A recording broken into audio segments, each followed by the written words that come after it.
भाई राकेश जी ने ये नए वर्ष में स्नेह मिलन का कार्यक्रम रखा।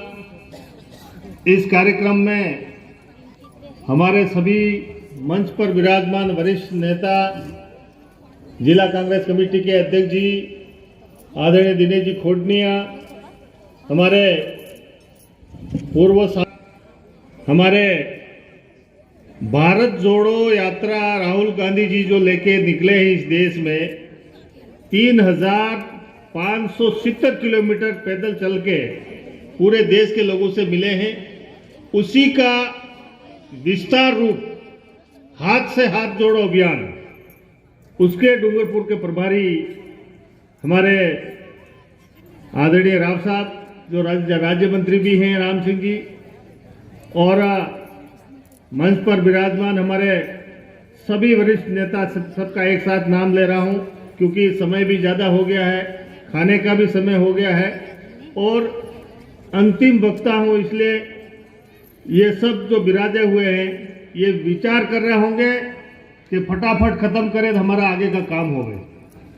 इसलिए बहुत आदरणीय हमारे इस मंच में और इस आगे विराजे हुए पंडाल में हमारे सभी वरिष्ठ मोहतबीरों, सभी गड्ढा गमेती पंचायती राज से जुड़े हुए सभी साथी, सरपंच साहब, वार्ड साहब, पूर्व सरपंच साहब, पंचायत समिति सदस्य, जिला परिषद सदस्य, अग्रिम संगठनों के सभी जुड़े हुए सज्जनों, हमारी माता बहनें, प्रेस के साथी और हम सब के आदरणीय भाई राकेश जी जिन्होंने हम सबको ये अवसर दिया है। सुरमाल जी ने भी एक कार्यक्रम ऐसा किया। निश्चित तौर पे हम सबको ऐसे ऐसे कार्यक्रम करके और हमारे भाइयों और बहनों से लगातार मिलते रहना चाहिए। राहुल गांधी जी का उद्देश्य यही है, उनका कहना भी यही है कि पूरे देश में हमारे कांग्रेस के कार्यकर्ता घर घर जाके सबका सुख दुख सुने और कांग्रेस पार्टी के बारे में विस्तार से सबसे रूबरू रहे। देखो, आज जिस आदमी की उम्र 20 साल हुई है, जिस नौजवान की, उसने कांग्रेस के युग में क्या हुआ था, क्या नहीं हुआ था, उसकी विस्तार से कोई जानकारी नहीं होने की वजह से वो दिनों दिन भ्रमित होता जा रहा है और कांग्रेस को भूलता जा रहा है। पैसा होता है वो तो सरकार मदद करती है, इसलिए हम सबको समझने की आवश्यकता है। आज जितनी योजना सरकार की है उस योजना का लाभ भी हमको लेना है, समझना भी है और हमारे वोट की कीमत भी समझनी है।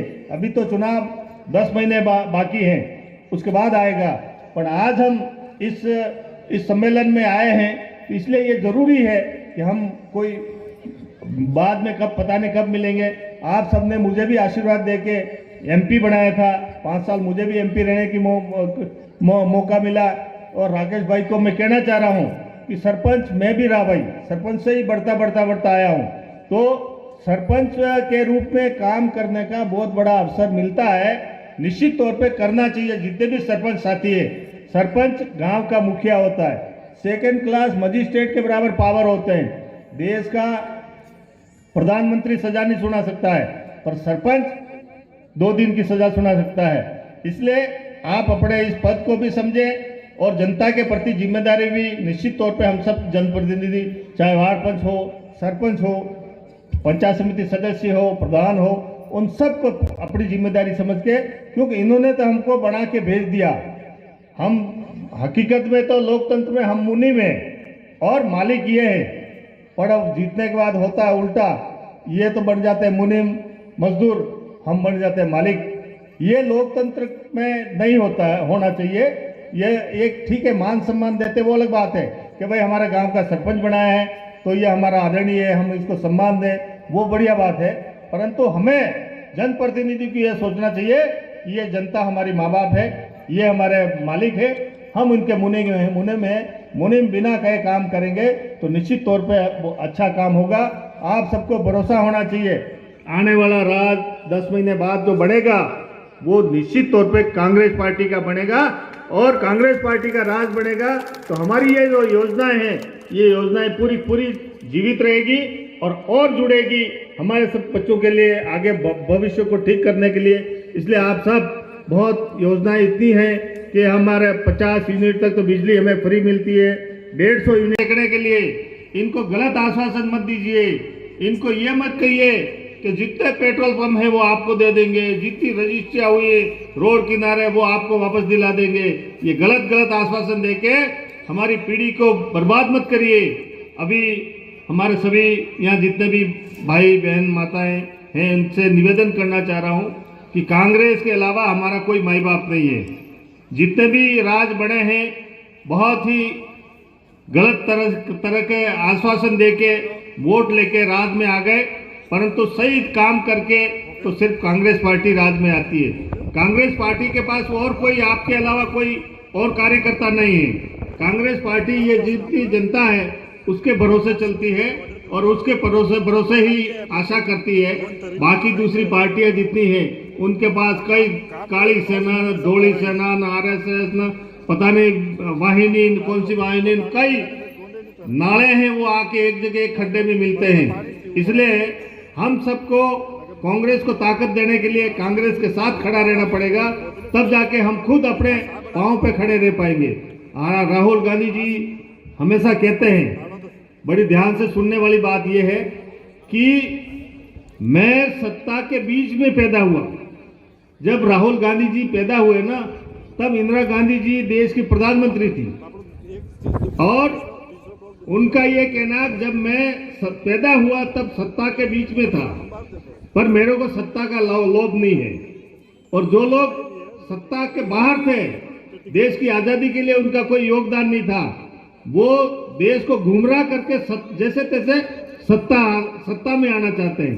कितनी बड़ी बात कही उन्होंने। कहा मैं सत्ता के बीच में पैदा हुआ, फिर भी मेरे को सत्ता की लालच नहीं है और लोभ नहीं है।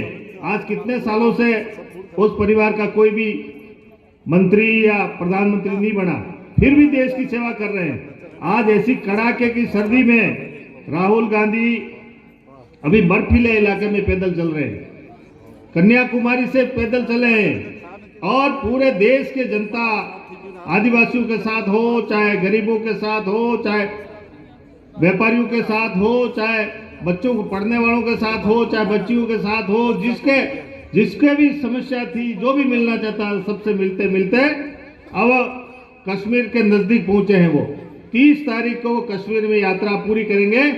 26 जनवरी से हम सबको, जितने भी गांवों में रहने वाले नेता हैं, जिन ब्लॉकों में रहते हैं, जिन पंचायतों में रहते हैं, उन सबको ये यात्रा लेके सब जगह जाना से हो रही है, उसके लिए आपको बहुत बहुत बधाई देना चाहता हूं।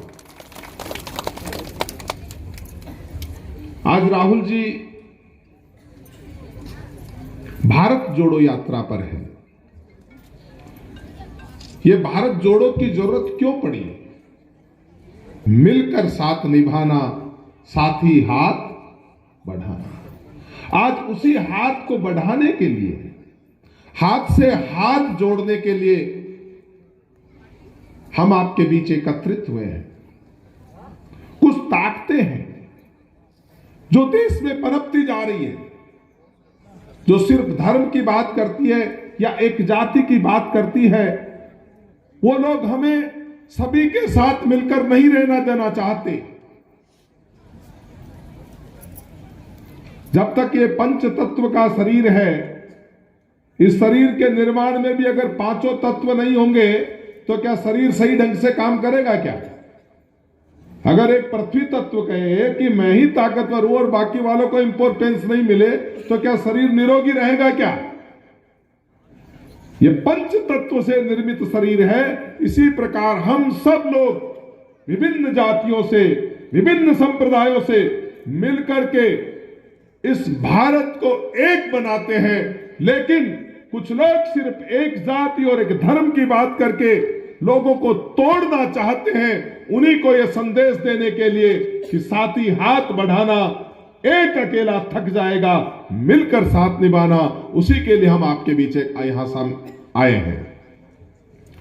साथी, आपने दूध देखा है, दूध की मित्रता कैसे काम करती है कि अगर 2 किलो दूध में 2 किलो पानी मिला दो तो दूध किस भाव बिकेगा?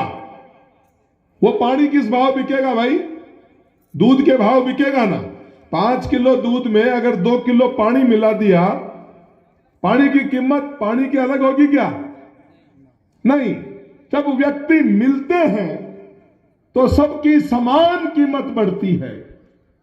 लेकिन वहां एक तोड़ने वाला व्यक्ति आता है, वो आकर के उस दूध में 2 बूंद नींबू की, 2 बूंद खटाई की डाल देता है। तब क्या होता है? तब क्या होता है? जब उस 5 किलो दूध में 3 किलो पानी भी समा जाता है और सबकी समान कीमत होती है। लेकिन यहां एक अलगाव पैदा करने वाला एक व्यक्ति जब आता है और 2 बूंद साहब के बारे में, उनके पूर्व के कार्यकाल और वर्तमान कार्यकाल की सारी योजनाओं के बारे में आपको बताया। साथियों, यहाँ पे पंडाल में जो भी विराजमान है और सामने मंच पे हैं, लगभग कुछ हमारे वडीलों को, पूर्वजों को छोड़कर, पूर्वज क्या वर्तमान में जो वडील हैं आजादी के बाद पैदा हुए, और हमने आजादी के पूर्व गुलामी नहीं देखी। ये देश बरसों तक गुलाम रहा। हमारे कांग्रेस के नेताओं ने सब कुछ त्याग कर, सब कुछ न्योछावर कर इस देश को आजादी दिलाई।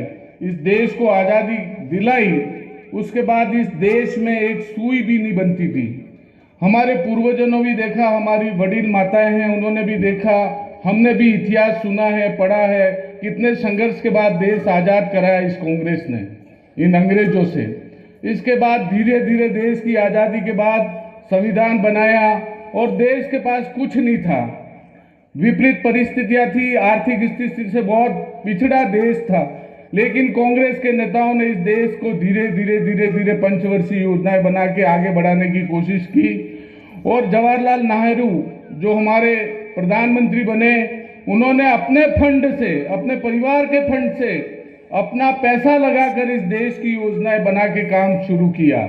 और इसके बाद धीरे धीरे गांव, दूर दराज, धाणी, जो हमारा पिछड़ा भाई था, पिछड़ा किसान था, गरीब था, ST SC के लोग थे, उनको आगे बढ़ाने के लिए उन्होंने धीरे धीरे संवैधानिक ऐसी व्यवस्थाएं की कि आज हम देख रहे हैं हमारे सामने मंच पे कितने MP हमारे आदिवासी भाई बैठे हुए हैं, कितने MLA बैठे हुए हैं, कितने प्रधान बने हुए हैं, आज कितने सरपंच बने हुए हैं। आज प्रशासनिक सेवाओं में देखो हमारे जाति पिछड़े वर्ग को कई कलेक्टर हैं, कई SP हैं, कई टीचर हैं, कई लेक्चरर हैं, कई डॉक्टर हैं, कई इंजीनियर हैं। ये पावर किसने दिया?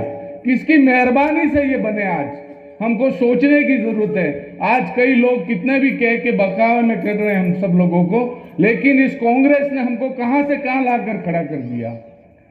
आज हमको नीतियां हैं, कांग्रेस पार्टी ने जो विकास किए हैं और जो सामाजिक कल्याण की योजनाएं हैं, आज से उनको जन जन तक पहुंचाएं, तो निश्चित रूप से अगली बार अशोक गहलोत के विकास और अशोक गहलोत की योजनाओं के खातिर राजस्थान में एक बार फिर कांग्रेस की सरकार रिपीट होने जा रही है। राजस्थान की योजनाएं हिंदुस्तान के सारे मुख्यमंत्री लागू कर रहे हैं। अशोक गहलोत जी की योजनाओं के लिए राहुल गांधी जी हर दिन ट्वीट कर रहे हैं और ये बता रहे हैं कि ये हमारा रोल मॉडल है राजस्थान। धन्यवाद। जय। कांग्रेस के नेता आपको कांग्रेस के राज के बारे में, कांग्रेस की नीति के बारे में बहुत सारी बातें आपको बताई है। साथियों, कहने की आवश्यकता नहीं है, आपको पता है कांग्रेस क्या चीज है, कांग्रेस क्या कर सकती है और क्या करने वाली है। मेरा आपसे निवेदन है कि योजनाओं के बारे में बहुत सारी हमारे वक्ताओं ने बताया और बहुत हमारे वरिष्ठ नेता बताने वाले बाकी हैं। मैं तो एक निवेदन आपसे करना चाहता हूं। राजस्थान में हमारे गांधीवादी नेता सम्मान्य मुख्यमंत्री अशोक गहलोत साहब ने जो योजनाएं राजस्थान में लागू की है, चाहे हिंदुस्तान में कहीं पर भी ऐसी योजनाएं लागू नहीं है। ऐसी योजना कांग्रेस ही दे सकती है और इस योजना के माध्यम से जो है हमको फायदा मिलता है। मेरा आपसे निवेदन है कि आप देख रहे हैं हम गुजरात के पास में रहते हैं और हम छोटी सी बीमारी के बाद में भी हम लोग गुजरात जाते थे। हमारे पास पैसा नहीं होता था, कहीं खेत गिरवे रखते थे, कहीं रकम गिरवे रखते थे। मगर राजस्थान के यशस्वी मुख्यमंत्री महोदय ने सोचा कि यहाँ की जनता गरीब है, उनके इलाज के लिए पैसा नहीं है, तो इनके लिए कौन सी योजना लागू की जाए। तो इन्होंने चिरंजीवी योजना जो हमारे लिए लागू की, बहुत बड़ी योजना है। और इस योजना के माध्यम से हमको 10 लाख तक का, चाहे वो आप राजस्थान में इलाज कराओ, प्राइवेट हॉस्पिटल में इलाज कराओ, गुजरात में इलाज कराओ, कहीं पर भी इलाज कराओ, 10 लाख तक का इलाज फ्री हो रहा है। पिछले चुनाव में हमने देखा, यहाँ पर हम लोग यहाँ पर घूम रहे थे, राया जी मीणा यहाँ से चुनाव लड़े थे और उस समय हमारे युवाओं साथियों ने दूसरा बीड़ा उठाया था।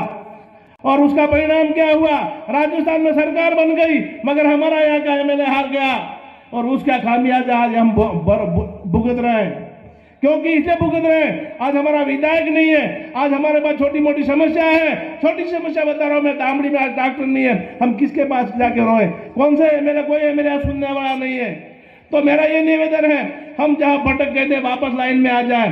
हमारी पंचायती राज के चुनाव हुए और पंचायती राज चुनाव में भी हम कहीं भटके। आज दोगड़ा में बीटीपी का प्रधान बना, राज कांग्रेस का राजस्थान में। कौन पूछ रहा है इन लोगों को क्या इलाज, कोई क्या समस्या का समाधान कर सकते हैं ये लोग। इसलिए मेरा निवेदन है, हम एक बार रास्ता भटक गए, वापस हम मुख्य लाइन पर आ जाए, कांग्रेस का राज लाए। कांग्रेस जैसा राज हमको मिलने वाला नहीं है और कांग्रेस आएगी हमारा सबका भला करेगी।